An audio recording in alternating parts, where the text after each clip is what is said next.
Everywhere I look, my yard is a mess. Things are overgrown, it's out of control, it's past the season for most of the plants. I've got to get it tidied up. I want to do some fall things as we're approaching the fall season, and I just haven't had time. Okay? Nope. Speak truth. I haven't chosen to have time. I've had time. Haven't always felt great, but I've had time. I just haven't chosen to spend my time doing weeding and trimming and all the things. Nobody wants to do that. But today's the day. I'm gonna get started. Here I go. I decided to start out with something quick and easy, so I chose this small bed of hostas right beside the garage. They just needed to have the flower stems clipped out, and it was super quick, super easy, and made me feel really successful.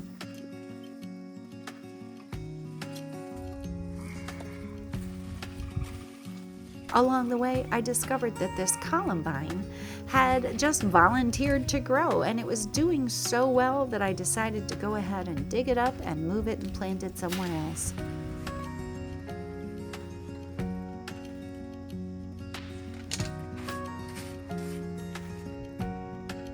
After feeling so successful and strong and mighty with the small bed beside the garage, I moved on to the bed by the mailbox. And let me tell you, this one needed a whole lot of love.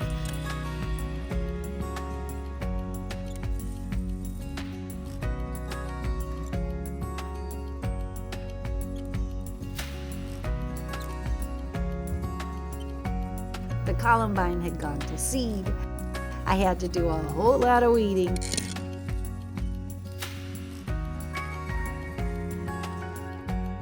And I just moved right on into deadheading the Shasta daisies, clipping the purple cone flowers, cleaning out the spiderwort, which always looks terrible at this time of the year, tidying up the black-eyed Susans, and, just giving it a general tidy. And once you get all these perennials cleaned up, it looks a whole lot better. I can't wait for the mums to bloom.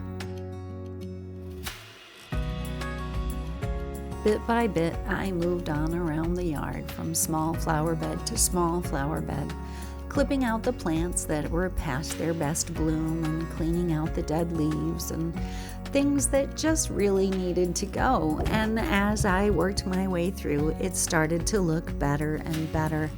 And I really enjoyed this time getting back to nature. I really enjoyed just taming the jungle and allowing the things that are supposed to be looking beautiful this time of year to become the star of the show. My overall plan, after finishing with these small beds in the front, was to work my way across the rest of the front of the house, around to the side, and then finish up with the back side of the house.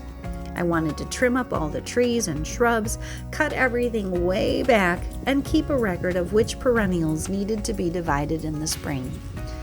I was gung-ho to get this project done, and regardless of how bad my head hurt, or how bad I felt, or how much mom taxiing I had to do, I was gonna make some progress, by golly.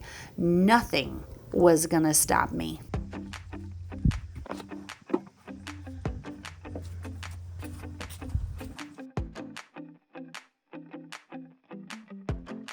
Now, I don't know if you have ever trimmed back a salvia plant that's past its bloom, but it takes forever. And I have a whole lot of salvia plants because they love to volunteer and start new salvia plants, and they just take over everywhere. So I spent a lot of time cleaning up this front area right here by my front door, and gradually it started to look better and better and better. As I sit here editing this, I realize that this salvia plant that I've spent all this time trimming isn't even supposed to be here. It's a new volunteer that's just gone wild. Oh dear, I've got to get back out there and pull this thing out.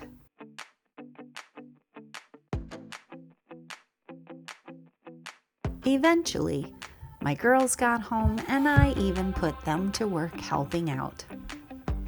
And then... Okay, I have had to stop and take a break, and now I'm really freaked out because I keep seeing things fly past me. My husband says I get stung more than anyone he knows. I think it's because I'm outside working in my flower beds more than anyone he knows. But apparently I haven't done it enough this year. Oh my gosh, they're everywhere. Okay, so let me show you what I'm battling today. Oh my gosh, they're terrifying. Oh gosh. Okay, so I've already been stung once. Really wish my camera had been on because it was hilarious. I took off running like a banshee across the yard. And oh gosh, okay, I'm gonna tell you this story in a minute when I'm in a safe place. Let me show you what I found. A few moments later.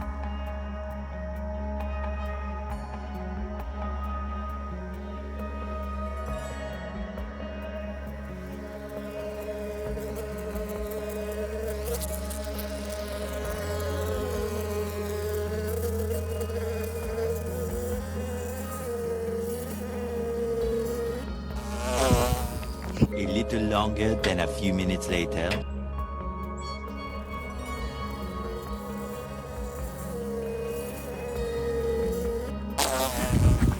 One eternity later. I was working on trimming the branches and shaping my magnolia tree here that's in the front of my house. And I obviously should have done it much earlier in the season, right after it bloomed, but better late than never. But now there's a giant wasp's nest in it, and I've already been stung once today, so I'm just kind of waiting for them to go to sleep. After they settle down for the night, then I will clean up my tools and my mess. Oh gosh, they're everywhere. Sorry, I keep getting distracted because I keep thinking they're gonna attack me again. Oh, scary. One pair of pants later. So now that I'm in a safe place, let me tell you the story of the hornet's nest. Okay, first, it's not really a hornet's nest. I don't know what kind of wasps they are, or bugs, bees, something. They're not terribly aggressive, but they keep getting stuck in my hair. I just have too much of it and they think it's exciting, I guess. I was trimming the branches around the bottom of the magnolia tree, and one of them dive bombed me, which they've done several times since, and every time it terrifies me. But it dive bombed me, gave me the warning buzz, and then it got stuck in my hair, and I just started like screeching and flinging my hair everywhere and running. And I took off like a shot just across the yard, and I was yelling at my girls going, "It's stuck in my hair." And my daughter's like, "There's nothing there. You're fine." I'm like, "No, I'm not." And I'm just screaming, and I ended up that I got stung right on the back of my neck. But it wasn't too terribly bad, which is how I know that they're not hornets or anything like that, because it really didn't hurt for too terribly long. But you know, I don't want to get stung again, so I am staying away, far away from that part of the front yard until we can figure out how to get rid of that nest. We still haven't figured it out, so yeah, it's gonna be a little while. This whole experience with the hornet's nest right by my front door has given me a whole new perspective on one of my favorite passages in Exodus 23, where God is talking to Moses about entering the promised land and how he's sending along an angel who's going to guide them and guard them along their journey. But he gives Moses this warning that Moses and his people need to listen to the instructions and keep them carefully. They need to be obedient and listen to what they're instructed to do. And if they are, then this angel will go before them.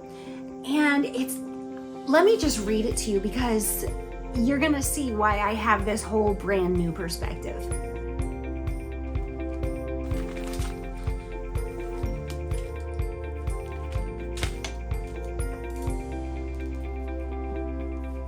Okay, glasses are foggy.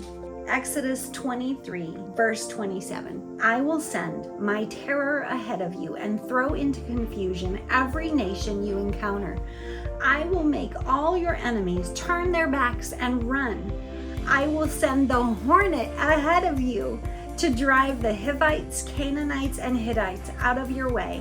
But I will not drive them out in a single year, because the land would become desolate and the wild animals too numerous for you. Little by little, I will drive them out before you until you have increased enough to take possession of the land. Now, did you catch that? I will make all your enemies turn their backs and run. I will send the hornet ahead of you. My problems, the troubles that I face, the headaches that beset me every morning, the challenges, the difficulties, as long as I am pursuing God's will for me, as long as I am being obedient to his call for my life and to what he commands me in his word, those problems, those difficulties, they cannot stand before him, because he goes before me like the hornet. Just like I cannot stand and am absolutely terrified every time one of those critters dive bombs me in my front yard, right outside my front door. I am terrified to go outside my front door. Just like that. That's how God handles my problems. But did you catch that other piece? Did you catch that other thing? This is really important, because I don't know about you, but I'm one of those people who gets impatient, and I say, God, why is this taking so long? Why does this have to happen to me? How come you haven't taken this away from me? I've been praying for so long. Why is this still happening to me? Did you catch this? Listen to this. Verse 29, but I will not drive them out in a single year, because the land would become desolate and the wild animals too numerous for you. Little by little, I will drive them out before you until you have increased enough to take possession of the land. You know, I'm not saying that every problem we face, that every trial, that every difficulty is a test, or that it's something we have to keep struggling with until we overcome it. But what I am saying is that sometimes God doesn't just take everything magically away, because we have to build up our strength. We have lessons to learn. We have to grow stronger. We have to grow smarter. We have to grow wiser. And if he just magically took everything away from us, well, then we wouldn't grow stronger. We wouldn't grow wiser. We wouldn't grow smarter. We would just be the same today that we were yesterday. And I don't know about you, but the person I was yesterday is not who I want to be tomorrow. I want to be better, stronger, faster, smarter, wiser. And if that's what I want to happen, then I need God to go before me like the hornet, chasing my troubles, but little by little, so that I am growing stronger, so that I am braver, so that I have more courage, so that I trust him more deeply little by little. I don't know. It's just my thought. But you know, one of these days, we're gonna get that hornet's nest out of the front yard. And one of these days, I am gonna get rid of these headaches.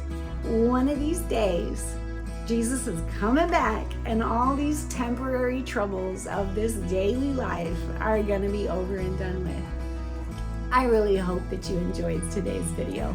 If you did, please make sure you bop the like button to encourage YouTube to share this video with others. And if you haven't subscribed yet, make sure you do that before you go and hit that notification bell so that you can know when the next video comes out.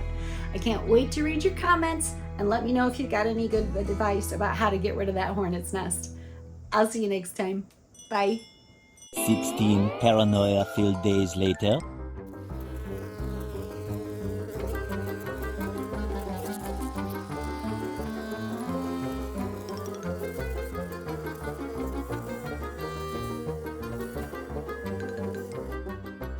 Well, I've got to stop there. I've got to go do mom taxi duties, and I'm afraid if I go any farther, I'll put a big hole in the middle of the bush and it'll just look terrible. Wow, what a bunch of mess to clean up. But the girls are coming home. I feel like this is a perfect job for them.